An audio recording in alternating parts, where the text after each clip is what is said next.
रखो। यानी 500 दिन हो गए ना इमरान खान साहब को आज जेल में। आप अंदाजा करें कि नवाज शरीफ कभी भी ऐसे जेल में रह ही नहीं सके। नवाज शरीफ के वो जेल वाले कमरे में आपको दिखाऊंगा तो आधे से ज्यादा पाकिस्तान दरखास्तें डाल देगा कि हमें यहाँ पे बंद कर दो। और नवाज शरीफ ने हमेशा गिरफ्तार होते ही डील की जिद की है, और इतनी जिद की डील की कि नवाज शरीफ को हर मरतबा डील मिल गई है। कभी अमेरिका ने डील लेकर दी, कभी सऊदिया ने डील लेकर दी, कभी किसी और अरबी मुल्क ने डील लेकर दी। जितनी सहूलियात नवाज शरीफ के पास थी, पाकिस्तान के हालात भी ऐसी है ना, किसान है वो तबाह कर दिया है। मैं अगले वीलॉग में आपको कुछ ऐसे हकायक बताने जाऊंगा कि हुकूमत का सारा बयानिया जमीन बोस हो जाएगा।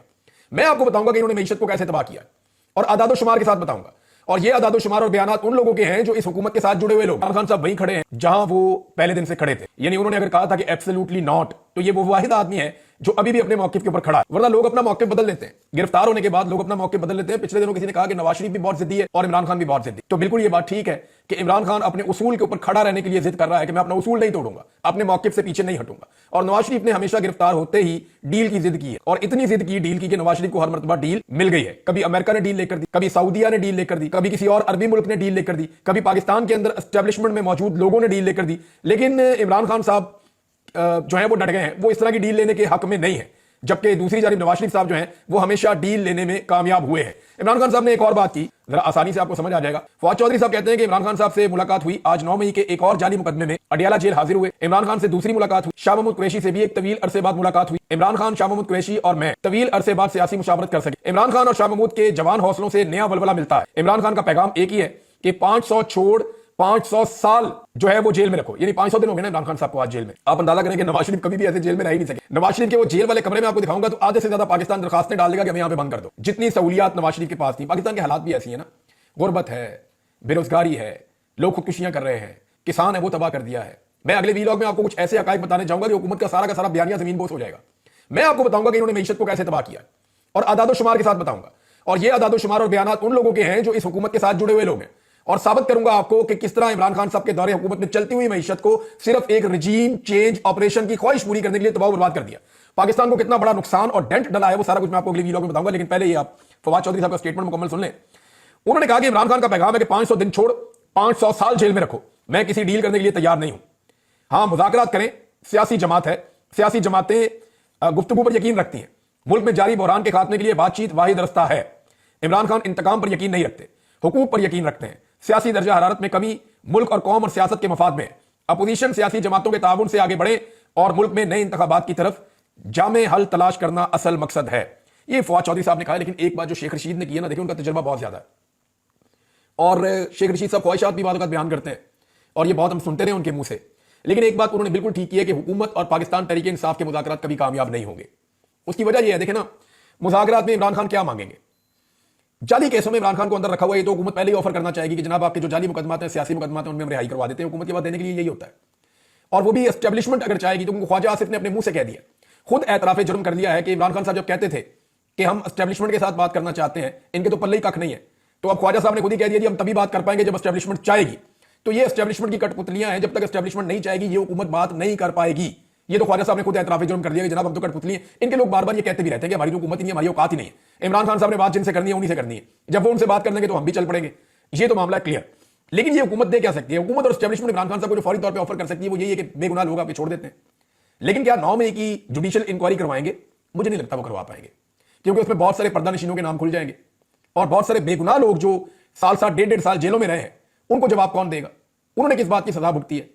नंबर 2, क्या 26 नवंबर की जुडिशियल इंक्वायरी करवाएंगे? इमरान खान साहब के मुताबिक जो वो मांग रहे हैं वो नहीं दिया जाएगा।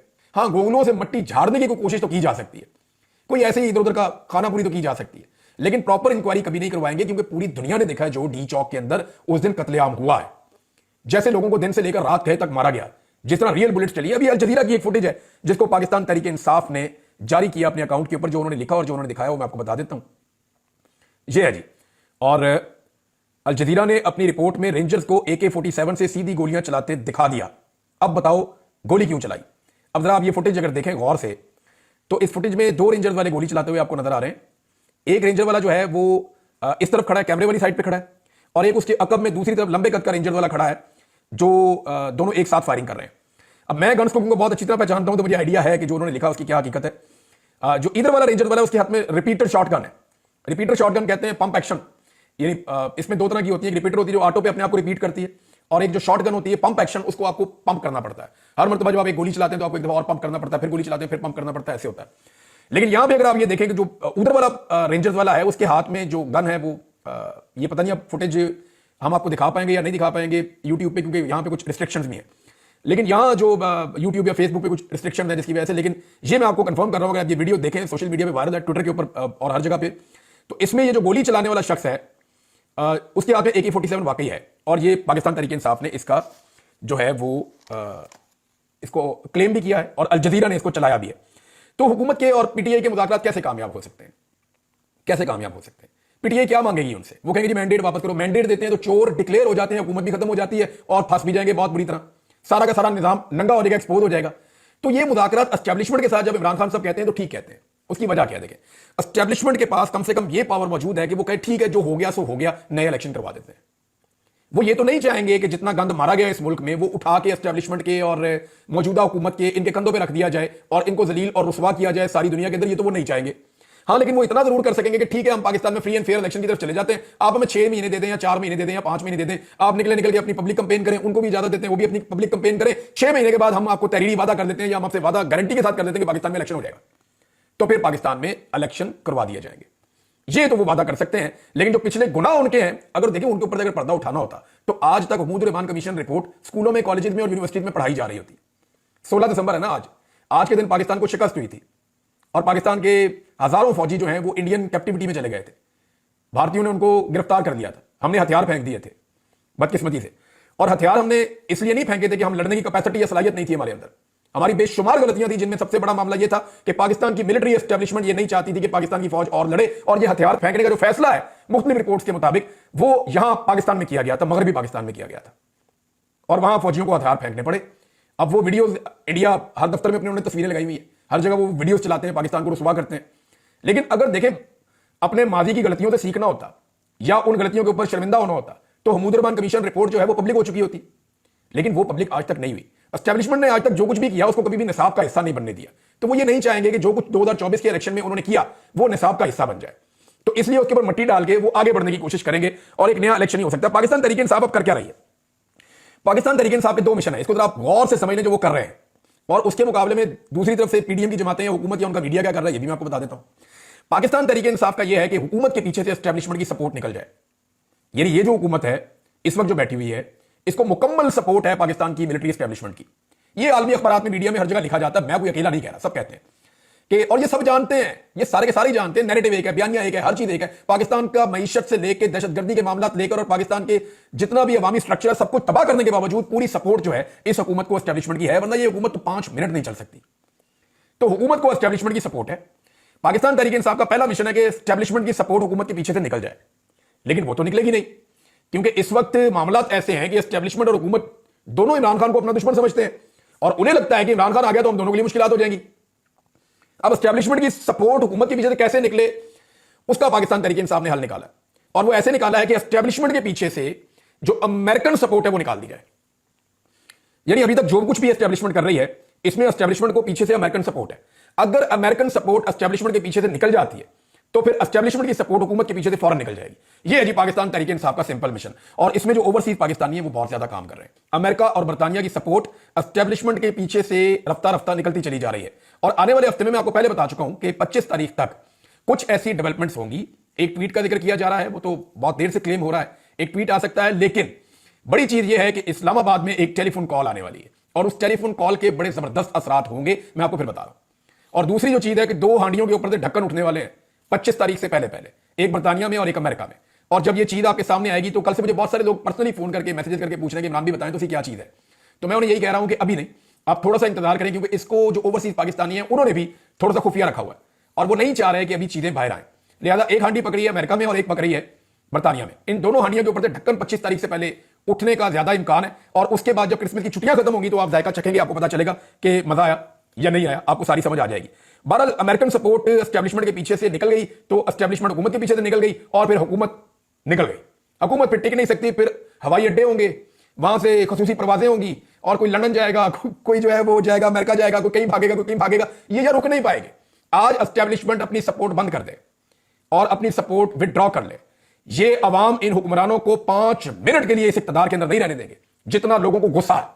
आप अंदाजा करेंगे अता का स्टेटमेंट आप देखें कि आप में इतनी हिम्मत नहीं कि अगली कॉल दे सकें। मैं चैलेंज करता हूं एक बात पे, पीएमएलएन को मैंने कवर किया बड़ा लंबा सा, पीटीआई को भी कवर किया बड़ा लंबा सा, पीपल्स पार्टी को भी करते रहे हैं समहाउ, हालांकि पंजाब में वो इतनी ज्यादा रही नहीं जरदारी साहब के आने के बाद, लेकिन फिर भी। लेकिन एक चीज मैं बड़ी अच्छी तरह जानता हूं कि आज तहरीके लबैक के एक काउंसलर के मुकाबले में या पाकिस्तान तहरीके इंसाफ के एक काउंसलर के मुकाबले में अता तारड़ लाहौर में और इस्लामाबाद में जलसा करके देख ले, सवाल ही पैदा नहीं होता ये उनका मुकाबला भी कर सके। इंफॉर्मेशन मिनिस्टर है फेडरल, किसी एक हल्के के अंदर चला जाए, एक यूनियन काउंसिल के वहां पे किसी काउंसलर को कह दे पाकिस्तान तहरीके इंसाफ के कि आप एक जलसा करें इस गली में, कल मैंने करना है, तो चेक कर ले किसके साथ ज्यादा बंदे निकलते हैं। मैं एक और चैलेंज करता हूं, आज यास्मीन राशिद जेल में, नवाज शरीफ को बोले अपने हल्के में जाकर जलसा करें और पूरी ताकत इस्तेमाल करें, रियासती मशीनरी इस्तेमाल करें और शहरों से भी लोग बुला लें और सूबों से भी लोग बुला लें। नवाज शरीफ को बोले अपने कौमी असेंबली के हल्के में जाकर जलसा करें खुलकर, सरकारी वसाइल इस्तेमाल करके, और यास्मीन राशिद का सिर्फ जेल से एक वीडियो खिताब रख लें, आपको पता चल जाएगा कि किस जलसे में लोग ज्यादा आते हैं। ये जमीन आसमान का फर्क पड़ गया है, अब हर बंदा ही जानता है, सबको पता है कि कौन कहां खड़ा है। तो ये जो है ना, आपने इतनी हिम्मत नहीं कि अगली कॉल दे सके।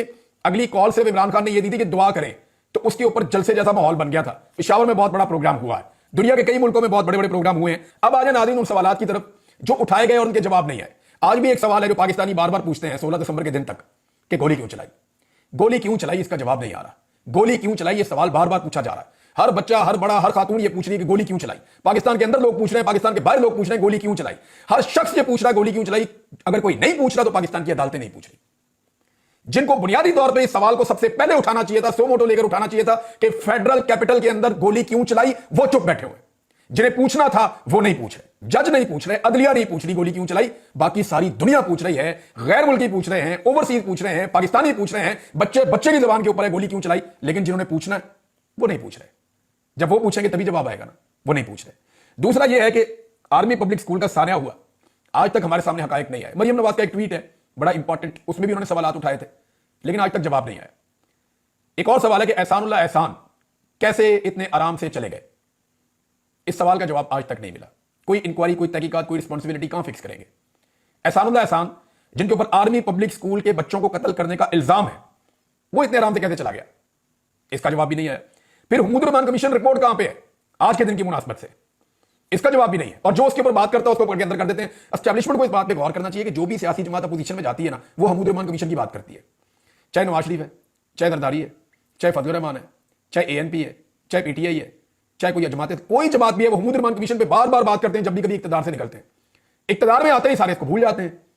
तो एस्टैब्लिशमेंट को यह बात समझनी पड़ेगी कि क्योंकि वो गवर्नमेंट में पार्टनर होते हैं, इसलिए अपोजिशन उनको परेशान करने के लिए या उनको टैकल करने के लिए कि सियासत में उनका रोल खत्म हो, वो हुकूमत रहमान कमीशन की रिपोर्ट की बात करते हैं।